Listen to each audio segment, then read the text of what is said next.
Chapter 16. Malik did not interrupt once while Alexander spoke. They were in a warehouse that smelled faintly like oil and cold iron, an abandoned space near the river, its high windows coated with dust that turned the evening light into something gray and uncertain. The city's noise barely reached them. Alexander had already told him everything. When he finally finished, his throat felt dry, as if he had been speaking for hours instead of minutes. Malik remained seated on a steel crate, elbows on his knees, hands loosely clasped. He did not look shocked or skeptical. He looked like he was recalculating and assessing all the events of the past in his head. When he finally lifted his head, his eyes were filled with certainty. "You're right," he said slowly. The words were simple, but they struck Alexander harder than reassurance would have. "You're not imagining it, all of this was structured. Planned and devised cunningly to manipulate you." Alexander hadn't realized how much he needed to hear that from someone grounded in reality. Malik stood slowly and walked toward the wide loading door, looking out through the thin seam where metal met concrete. He stayed there for a moment before turning back. "If multiple state interests are circling your work," he said, "then this stopped being a legal dispute the moment it began." Alexander folded his arms. "I know." "No," Malik replied calmly. "You don't yet. You have not yet accepted what that means operationally." Malik stepped closer. "If they interfered with your personal life on purpose, if they used your son, your custody battle, your stability as pressure points, then they have already decided that moral rules don't apply to them," Malik asserted. "They cross that line first, and when someone is willing to manipulate family, legal systems, and fear to control you, you cannot assume they will suddenly stop because something is wrong or unethical. You can't protect yourself by appealing to fairness when the other side is operating strategically. If they're willing to bend the rules to gain leverage, then relying on those same rules to shield you is a mistake." Alexandra's jaw tightened slightly. "So what are you suggesting?" Malik did not hesitate.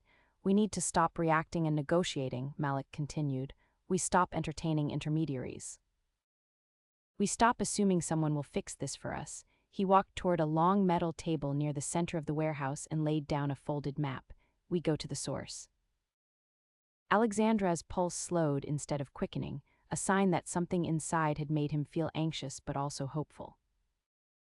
"The server in Novosibirsk that you traced," Malik said, spreading the map flatter across the table, "that's not a command center. It's too obvious, too exposed. A city like that, large, known, and heavily monitored, would never be used as the real meeting point. It's a relay, a visible layer." His finger slid slowly downward across the map.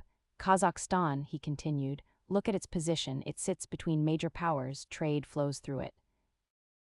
Energy corridors, rail lines, joint infrastructure projects. Different intelligence services operate there under commercial cover, business offices, logistics hubs, consulting fronts. It's the place where officials from multiple countries can coordinate without officially coordinating." The word lingered in the air, Kazakhstan. "You think they are operating from there?" Alexander asked, trying to follow the logic rather than the geography.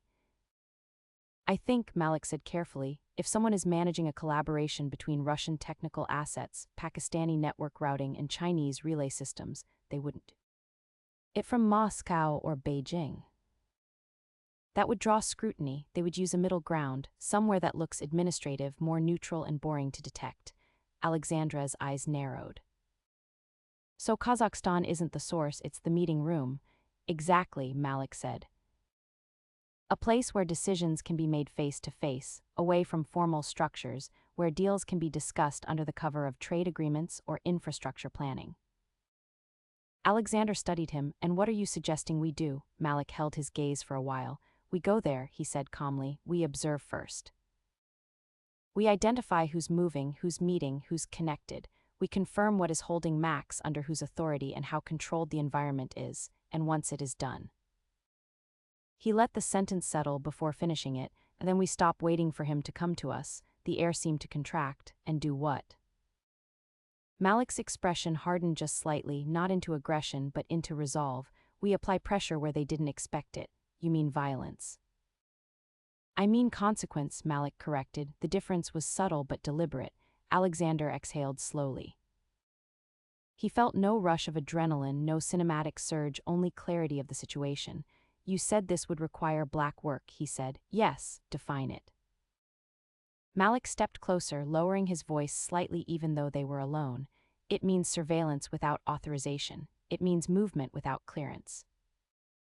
It means actions that governments deny even when they execute them. He held Alexandra's eyes. It means you must accept that once we begin, we cannot ask permission. A long silence followed. Max's face flickered through Alexandra's mind. He did not hesitate. When do we leave? Malik did not answer immediately. When you're ready, he said instead. He let the weight of what they had just agreed to settle fully before moving forward. Then his tone changed, became less emotional, more structured. Before we go anywhere, he said evenly, we prepare properly operationally. He began outlining it in layers. First, Alexander himself. You cannot walk into a volatile environment thinking like a civilian or reacting like a father, Malik said. You need physical conditioning, stress tolerance, situational awareness. You need to be able to move decisively, read a room instantly, and control your reactions no matter what you see. He made it clear this wasn't about aggression, it was about composure. If we see Max is there, you don't get to fall apart, not for 1 second. Your discipline will determine whether we succeed or fail. Alexander listened without interrupting, understanding that this was the difference between desperation and strategy. Malik continued, more methodical now, then the tools.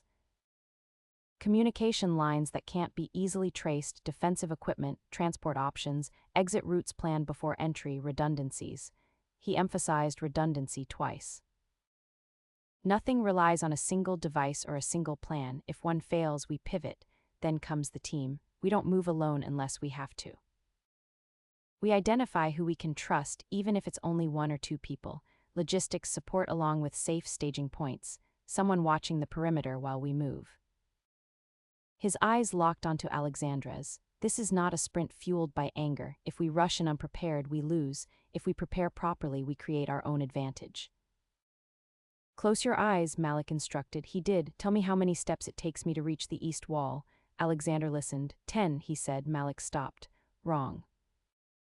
Alexander opened his eyes. Malik stood 2 meters closer than expected. You rely on assumptions too much, Malik said. This went on for an hour or so. You live in your head, Malik said at one point. Out there, your body must think before your mind catches up. Alexander realized something uncomfortable that night. He had built a system capable of predicting human behavior, yet he himself had never trained to survive unpredictable environments. Malik didn't waste another hour. The very next morning, preparation stopped being a concept and became a schedule. He pulled in people, a small, disciplined circle of former operators, trainers, and specialists who owed him favors and asked no unnecessary questions. Alexander wasn't introduced to them with backstories or explanations. He was simply told, they're here to make sure you don't break. The days that followed were relentless.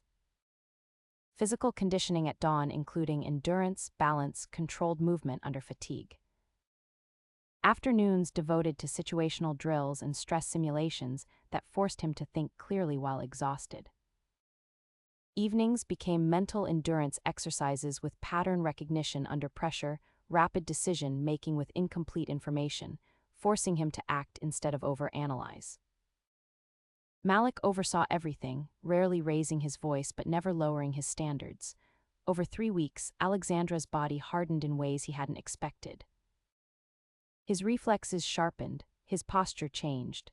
The scientist who once lived almost entirely inside his mind began learning how to inhabit space with awareness and control. By the end of the 3rd week, the change was undeniable and unsettling. Alexander felt it in his bones. He no longer startled at sudden noise. His breathing stayed level even when pushed to his limits. He noticed exits instinctively, read tension in body language without conscious effort, and recovered from physical strain faster than he would have believed possible. But the deeper change was internal. The fear that had once sat like a constant tremor in his chest had transformed. It hadn't disappeared, it had focused. It became direction instead of panic. There were moments standing alone after training when he caught his reflection and barely recognized the man staring back. Leaner, more grounded, eyes sharper, less hesitant. He still loved his son with the same ferocity, but now that love no longer felt helpless, Malik saw it too. "You're doing so good," he said quietly on the final night of training.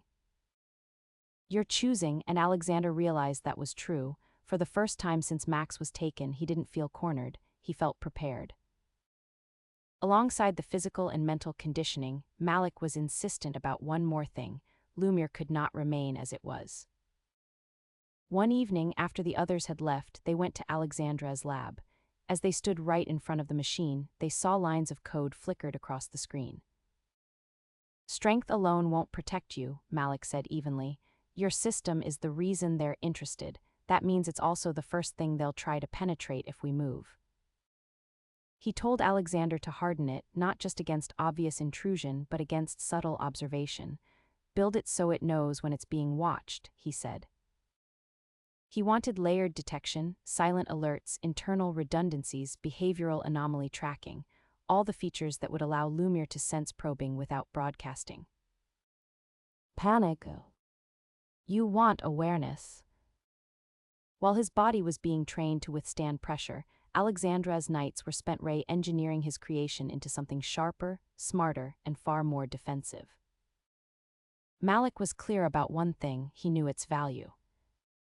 If they were stepping into hostile territory, they could not afford to leave a digital trail behind them, nor could they allow someone to manipulate events remotely. So Alexander rebuilt key components from the ground up, tightening encryption, isolating core processes, creating portable, self-contained modules that could function independently. If networks were compromised.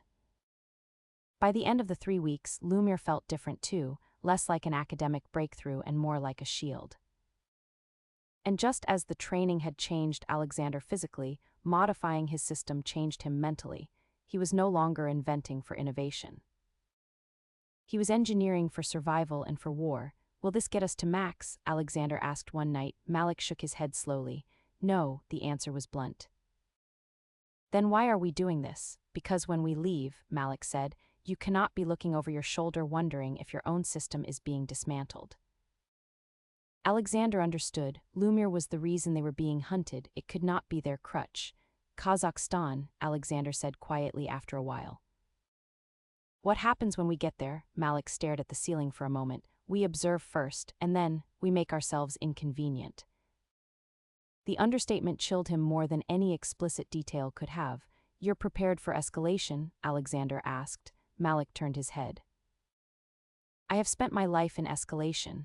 You understand something now that you didn't before," Malik continued. "Governments operate in layers of deniability. If we move decisively, they will not respond publicly, they will respond quietly." Alexandra's pulse remained steady. "Then we move quietly too," a faint, approving nod.